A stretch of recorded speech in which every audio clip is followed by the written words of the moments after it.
'Adavi Ramudu' 49 complete చేసుకొని 50 వసంతంలోకి అడుగు పెట్టిందంట. Sensational hit ఆ రోజుల్లో 4 కోట్లు కలెక్ట్ చేసి అని బాలీవుడ్ వాళ్ళు కంగారు పడే లెవెల్కి ₹1,00,00,000 పాట అని ఎందుకనేవాళ్ళు అనేది రాఘవేంద్రరావు గారు వివరణ ఇచ్చాడు. ఆ వివరణ ఏంటంటే ఆ పాట వచ్చినప్పుడు డబ్బులు విసిరేవారట. వాళ్ళు ఇమ్మీడియట్గా 2 సినిమాల డబ్బులు ఇస్తే ఓకేనా, అలా అయితే ఓకే. రొటీన్ ఎన్టీఆర్ని మేము చూపించాలనుకోవడం లేదు.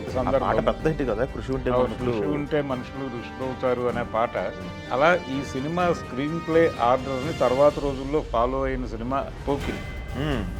ఓకే. అలా అడవిరాముడు అనేది ఆ టైంలో సినిమాలు చూసినటువంటి వాళ్ళందరినీ ఇన్స్పైర్ చేసిన సినిమా. అంటే ఒకే సంవత్సరం 3 175 డేస్ సినిమాలు. రామారావు గారి వసూళ్ల దర్శకుడు అనేటువంటి టైటిల్ రాఘవేంద్రరావు గారికి ఇచ్చిన సినిమా ఇదే అడవిరాముడు. వరదాజీ గారు 'అడవిరాముడు' 49 కంప్లీట్ చేసుకొని 50 వసంతంలోకి అడుగు పెట్టిందంట. అవును. 77 ఏప్రిల్ 28వ తారీఖు విడుదలైంది ఆ సినిమా. 50 ఏళ్ళలోకి వచ్చేసింది. 50 ఏళ్ళు అంటున్నారు కానీ నాకు నిన్న కాక మొన్న విజయవాడ అప్సరా థియేటర్ దగ్గర ఆ హడావిడి, అంటే ఆ సినిమా రిలీజుకి ముందు, అంటే దానవేరు సూరకర్ణ నడుస్తోంది అప్పుడు. ఓ, ఆ సంవత్సరం జనవరి సంక్రాంతికి దానవేరు సూరకర్ణ రిలీజ్ అయింది. అది నడుస్తూ ఉండగానే ఏప్రిల్లో ఈ సినిమా రిలీజ్ అయింది. ఓకే. రిలీజ్ అయ్యి ఇది సెన్సేషనల్ హిట్. అవునా? Sensational hit. ఆ రోజుల్లో 4 కోట్లు కలెక్ట్ చేసి ఆ రోజు ఒక లోకల్ సినిమాకి ఇంత స్టామినా ఉందా అని బాలీవుడ్ వాళ్ళు కంగారు పడే లెవెల్కి భయపెట్టిన సినిమా అది. ఓ, ఇంత ఈ స్థాయి వసూళ్లు సాధించగలదా లోకల్ సినిమా అని. అలా రికార్డు క్రియేట్ చేయడంతో పాటు థియేటర్లలో డబ్బులు విసరటం అనేది మొదలైంది ఈ సినిమాతోనే. ఓకే. ఈ సినిమాతోనే పర్టికులర్గా అది ఆ పాట ఒకటి ఉంది, సెన్సేషనల్ సాంగ్, వేటూరి గారు రాసిన. అంటే ₹1,00,00,000 పాటగా చెప్పేవాళ్ళు దాన్ని. ₹1,00,00,000 పాట అని ఎందుకనేవాళ్ళు అనేది రాఘవేంద్రరావు గారు వివరణ ఇచ్చాడు. ఓకే. ఆ వివరణ ఏంటంటే ఆ పాట వచ్చినప్పుడు డబ్బులు విసిరేవారట. ఓకే. ఆ కలెక్ట్ చేస్తే ₹1,00,00,000 వచ్చినాయి నీకు. పింక్ శారీతో ఉండేటువంటి పాట జయప్రద రామారావు గారి మీద. అది కోకెత్తుకెళ్ళింది కొండగాలి అని, నువ్వు కొంటె చూపు చూస్తేనే చలి చలి అని పాట. ఆ పాట విపరీతమైనటువంటి మాస్ని అట్రాక్ట్ చేయడంతో పాటు సినిమా ఆ పాట కోసమే రిపీట్ ఆడియన్స్ వచ్చేవాళ్ళు. ఆ పాట సినిమా అయిపోయిన తర్వాత ఇంకొకసారి ఆ పాట వేయమని అడిగేవాళ్ళు. ఆకుసాట పిందడిసే. నో, అది వేటగాడు. అది వేటగాడు కదా. అది వేటగాడు. ఇది కోకెత్తుకెళ్ళింది కొండగాలి పాట. ఇది విపరీతంగా సెన్సేషనల్ హిట్ పాట, జనాలందరికీ పట్టేసింది. ఓకే. రెండోది ఆయన అలా చిలిపిగా నటించటము అవన్నీ కూడా జనాల్ని మెస్మరైజ్ చేసినటువంటి పరిస్థితి. అంతకుముందు పెద్దగా డ్యాన్సులు ఈ వ్యవహారంలో ఉండేవాడు కాదు ఆయన, రామారావు గారు తక్కువ. అప్పుడే మొదలైంది ఆ వేవ్. ఆ వేవ్ ఎక్కడ మొదలైంది అంటే ఎదురులేని మనిషి నుంచి మొదలైంది. దాన్ని పీక్స్కి తీసుకెళ్ళిన సినిమా అడవిరాముడు. రాఘవేంద్రరావు గారు రామారావు గారు కాంబినేషన్లో వచ్చిన మొదటి సినిమా ఇది. సత్యచిత్ర బ్యానర్లో సూర్యనారాయణ గారు సత్యనారాయణ గారు ప్రొడ్యూసర్లు. అయితే వాళ్ళకి ఈ సినిమా తీయటానికి కారణం, ఆ బ్యానర్లో శోభన్ బాబు గారు పర్మనెంట్ హీరో. తహసీల్దార్ గారు అమ్మాయి అనే సినిమాతో మొదలైంది వాళ్ళ ప్రయాణం. కెఎస్ ప్రకాశ్రావు గారు డైరెక్టర్ ఆ సినిమాకి, అది పెద్ద హిట్. ఓకే. ఆ తర్వాత శోభన్ బాబుతోనే ప్రేమబంధం అని విశ్వనాథ్ గారి డైరెక్షన్లో చేశారు. ఆ సినిమా ఆడలేదు. ఆడకపోవడానికి కారణం ఏంటంటే దానికి టాక్ బాగానే వచ్చింది, కానీ సినిమా థియేటర్లలో నిలబడకపోవడానికి కారణం ఏంటంటే అదే టైంలో ఆరాధన రిలీజ్ అయింది ఎన్టీఆర్ది. ఓకే. ఈ నామది నిన్ను పిలిచింది గానమయ్య అని మహమ్మద్ రఫీ గారి పాట పెద్ద హిట్ కదా. ఆ సినిమా రిలీజ్ అవడంతో ఆ టైంలో రిలీజ్ అయిన 4-5 సినిమాలను అది తినేసింది. ఓకే. ఆ తర్వాత ఎప్పుడూ ఈ నెక్కంటి సత్యనారాయణ గారు కనిపించినప్పుడు ఆయన అడిగాడట, సినిమా ఎలా ఆడుతోంది అని రామారావు గారు. అడిగితే మా సినిమాని మీ సినిమా తినేసింది కదా అన్నట్టు ఆయన. ఓకే. అంటే మీరు ఏదైనా సబ్జెక్ట్ తెచ్చుకోండి, నేను సినిమా చేస్తాను మీకు అన్నాడు. ఓకే. ఓకే. అలా మొదలై వీళ్ళు గంధద గుడి అని ఒక కన్నడ సినిమా చూసి రాజ్ కుమార్ గారు విష్ణువర్ధన్ యాక్ట్ చేశారు అందులో. ఆ లైన్ తీసుకుని ఎన్టీఆర్కి అడాప్ట్ చేస్తూ ఒక కథ అల్లాలి అని అనుకున్నారు. అనుకుని గొల్లపూడి మారుతీరావు గారితో పని మొదలుపెట్టారు. మారుతీరావు గారితో పని మొదలుపెట్టి నడుస్తూ ఉన్న టైంలో డైరెక్టర్గా ఎవరిని తీసుకోవాలి అనేది ఒక ప్రశ్న. ఆ టైంలో వెళ్ళి ముందు ఎన్టీఆర్ని కన్ఫర్మ్ చేద్దామని వెళ్ళారు వీళ్ళు. వెళ్ళి ఇది కథ అని చెప్పారు. రీమేక్ అంటున్నారు కదా, ఓకే మీరు ఎస్డి లాల్ గారిని పెట్టుకోండి, పెట్టుకొని వాహినిలో అడవి సెట్ వేసేసి సినిమా కొట్టేయండి అని చెప్పాడు ఆయన. చెబితే మేము అలా అనుకోవడం లేదు, టోటల్గా న్యాచురల్ లొకేషన్స్లోనే చేయాలనుకుంటున్నాము సినిమాని, ఫారెస్ట్లోనే భారీగా చేయాలనుకుంటున్నాము. కాబట్టి మేము బిగ్ బడ్జెట్ సినిమా ఊహిస్తున్నాం మీతో, మామూలు సినిమాలు అప్పటికి నడుస్తున్నటువంటి సినిమాల ధోరణి కాకుండా కొంచెం లావిష్గానే మీ స్థాయికి తగ్గట్టుగా వెళ్ళాలనుకుంటున్నాము. కాబట్టి ప్రొడక్షన్ విషయంలో మీరు కొంచెం మాకు లిబర్టీ ఇవ్వాలి అంటే, అడవికి అయితే నేను రాను, మీరు ఇంకొక హీరోని చూసుకోండి అన్నాడు ఆయన. చెప్పేసి కరెక్ట్గా.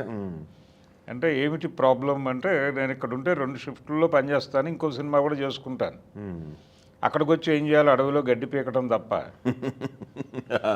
అంటే వాళ్ళు ఇమ్మీడియట్గా 2 సినిమాల డబ్బులు ఇస్తే ఓకేనా, అలా అయితే ఓకే అన్నాడు. అలా మొదలైంది ఈ సినిమా. ఓకే. ఎప్పుడైతే ఈ ప్రపోజల్ అట్నుంచి వచ్చిందో, ఈయన ఓకే చెప్పేశారు, అప్పుడు ఎవరు డైరెక్టరు అనే చర్చ వచ్చినప్పుడు మేము రాఘవేంద్రరావుతో చేయించాలనుకుంటున్నాం. యంగ్ డైరెక్టరు అంటే ఆయనకు తెలుసు ఆల్రెడీ, ప్రకాష్ రావు గారు అబ్బాయిగా మాత్రమే కాదు, అసలు రాఘవేంద్రరావు గారి కెరియర్ మొదలైందే కమలాకర్ కామేశ్వరరావు గారి దగ్గర అసిస్టెంట్గా. పాండవ వనవాసం సినిమాలో క్లాప్ అసిస్టెంట్గా చేరాడు ఆయన.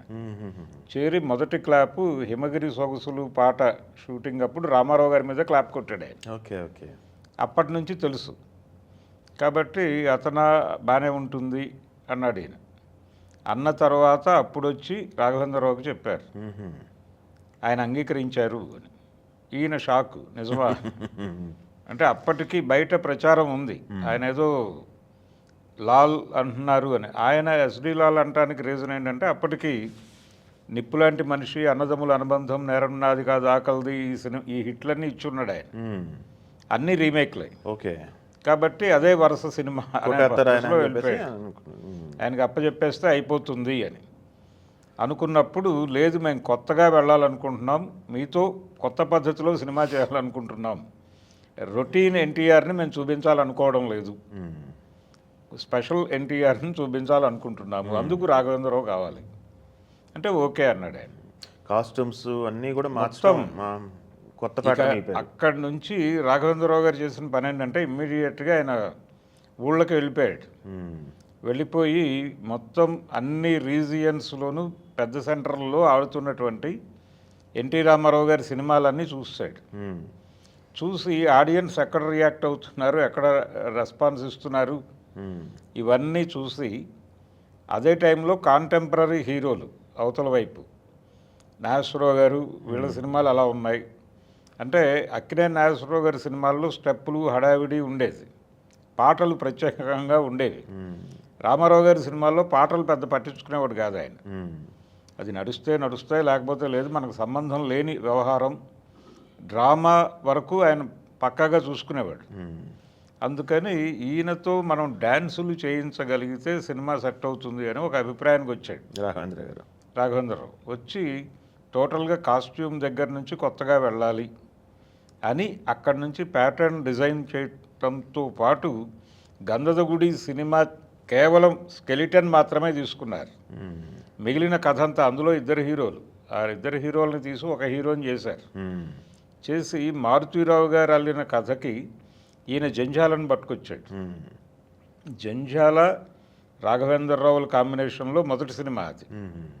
అందులో అద్భుతమైన డైలాగులు రాశాడు ఆయన. చరిత్ర అడక్కు చెప్పింది విను లాంటి ఫేమస్ డైలాగులన్నీ అందులోవే. అలాగే ఆల్కూరు చెంచం అని రాజబాబుతో డైలాగు, పులి ఉప్మా తిందేమిటి చెప్పమా అనే డైలాగ్ ఇప్పటికీ జనాలు మాట్లాడుకుంటారు. అలా జనాల్లోకి ఇంకిపోయినటువంటి చాలా డైలాగ్స్ ఉన్నాయి ఆ సినిమాలో. ఆ టైంలో వచ్చినటువంటి హిందీ సినిమాలు, వాటి పోకడలు, వాటిని కూడా పట్టించుకుని ఈ సినిమాలో అడాప్ట్ చేశాడు అది. అలాగే ఆ టైంలో వచ్చినటువంటి సాహిత్యం, కథలు, వాటిలో నడిచినటువంటి ఎమోషనల్ సన్నివేశాలు, వీటన్నిటినీ కూడా ఈ కథలోకి తీసుకొచ్చారు. తీసుకురావడంతో ఇది అసలు టోటల్గా దానికి భిన్నమైనటువంటి సినిమాగా తయారైంది. అవును. చెబితే తప్ప ఇది గంధదగుడి తాలూకా రిఫ్లెక్షన్ అని అనుకోరు ఎవరు. అలాగే ఈ సినిమాకి సంబంధించినటువంటి స్క్రీన్ ప్లే ఆయన అనుకోకుండా అడవికి వచ్చినట్టుగా నడుస్తుంది సినిమా. వచ్చి అటవీ జంతువుల మీద జరుగుతున్న దాడులు, అటవీ సంపద మీద జరుగుతున్న దాడుల్ని ఒక స్ట్రేంజర్ లాగా అడ్డుకుంటూ ఉంటాడు. ఏమిటి తనకి ప్రయోజనం అని అనుకుంటూ ఉంటారు జనాలు. అలాగే అక్కడ ట్రైబల్ పీపుల్ మీద జరుగుతున్న దాడులు, వాటిని ప్రతిఘటిస్తూ వాళ్ళకి అండగా నిలబడి మీరు చదువుకోవాలి అని చెబుతూ మోటివేట్ చేసి వాళ్ళని మోటివేట్ చేసేటువంటి సందర్భం. పెద్ద హిట్ కదా, కృషి ఉంటే కృషి ఉంటే మనుషులు ఋషులవుతారు అనే పాట. ఆయన ఆ పాట ద్వారా ఎన్టీ రామారావు గారు అప్పటి వరకు చేసిన పౌరాణిక పాత్రలు వాటన్నిటినీ పట్టుకొచ్చి ఒక టైం లైన్లో సెట్ చేసి ఆడియన్స్ని అలా గ్రిప్ చేశాడు, మెస్మరైజ్ చేశాడు. అది రాఘవేంద్రరావు గారి లాకింగ్ సిస్టంలో భాగంగా జరిగింది. అందులో శబరి మొత్తం ట్రైబల్ ఏరియాలో ఉన్నటువంటి వాళ్ళందరినీ తీసుకుని శబరి క్యారెక్టర్ని చూపించినప్పుడు రాముడిగా ఎన్టీ రామారావు గారిని చూపించడం, ఈ రెఫరెన్సుల్లోకి తీసుకెళ్ళాడు. ఏకలవ్యుడి క్యారెక్టర్ చేయించాడు. అది చేయాలనే కోరిక ఉండేది ఆయనకి. ఈ పాటలో ఆ కోరిక తీర్చాడు. అలా ఇవన్నీ లింక్ చేసుకుంటూ సినిమాని చాలా కష్టపడి స్క్రిప్ట్ డిజైనింగ్ దగ్గర నుంచి విపరీతమైన డెడికేషన్ కనిపిస్తుంది. అలా ఈ సినిమా స్క్రీన్ ప్లే ఆర్డర్ని తర్వాత రోజుల్లో ఫాలో అయిన సినిమా పోకిరి. అంటే దానిలో మనకి మహేష్ బాబు చివరిలో పోలీస్ ఆఫీసర్గా ఎస్టాబ్లిష్ అవడం అనేది ఒక షాకింగ్ ఎలిమెంట్గా నడిచింది. అవును. అలా ఈ సినిమాలో ఇదంతా జరిగి స్మగ్లర్లతో నేరుగా యుద్ధాలు జరిగి అక్కడ ఒక ఫారెస్ట్ ఆఫీసర్ ఉంటాడు, రేంజర్ ఉంటాడు, గొడవలు జరుగుతూ ఉంటాయి. ఇవన్నీ జరుగుతున్న టైంలో ఈయన అవుట్ సైడర్గా ఉంటాడు. ఈ అవుట్ సైడర్గా ఉండటం అనేది కాదు, అసలు ఒరిజినల్గా ఈయనే డిజైన్ చేసిన ప్రోగ్రామ్ అనేది లేటర్ ఆన్ రివీల్ చేస్తాడు. ఆ రివీల్ చేసేసరికి జనాలు షాక్. ఆ సర్ప్రైజింగ్ బ్లాక్ని ఇక్కడ వాడారు. అలాగే దానిలో ఇంకొక షాట్ ఉంటుంది. ఆయన గదిలోకి వెళ్ళి మహేష్ బాబు మొత్తం జనాలందరితోనూ ఒక డెన్లోకి వెళ్ళిపోయి లాక్ చేసి తాళం బారేసి ఇప్పుడు కొట్టుకుందాం రండి. అది దీవార్ నుంచి లిఫ్ట్ చేసిన సీన్. అలా ఈ రెండు సినిమాల ప్రభావం కనిపిస్తుంది అందులో. అలా అడవిరాముడు అనేది ఆ టైంలో సినిమాలు చూసినటువంటి వాళ్ళందరినీ ఇన్స్పైర్ చేసిన సినిమా. ఓ ట్రెండ్ సెట్టర్. ఎన్టీఆర్ని కొత్తగా చూపించినటువంటి సినిమా. అక్కడి నుంచి రైజు, విపరీతమైన రైజు. అది ఆ సినిమా సద్దినోత్సవం అంటే దాదాపు 32 కేంద్రాల్లో 100 రోజులు ఆడింది. అది ఆడింది 16 కేంద్రాల్లో 175 days ఆడింది. ఇప్పుడు ఆ నెంబర్ తలుచుకుంటే భయపడతారు జనాలు. ఇప్పుడు 3 రోజుల సినిమాల్లోకి వచ్చాం కదా మనం. అలాగే 4 కేంద్రాల్లో అది 1 year ఆడేసిన సందర్భం. అలా నిలబడిపోయి థియేటర్లలో నడిచింది. యమగోళ సినిమా రావటం వల్ల ఈ సినిమాని మార్చాల్సి వచ్చింది చాలా చోట్ల. అంటే ఒకే సంవత్సరం 3 175 days సినిమాలు రామారావు గారి. జనవరిలో ఏప్రిల్లో ఇది, అక్టోబర్లో యమగోళ. అది ఒక మొత్తం ఆ సంవత్సరం అంతా ఎన్టీఆర్ ప్రభంజనం. ఆ మధ్యలో వచ్చినటువంటి సినిమా అడవిరాముడు. ఇది రాఘవేంద్రరావు గారికి ఎన్టీఆర్కి మొదటి సినిమా.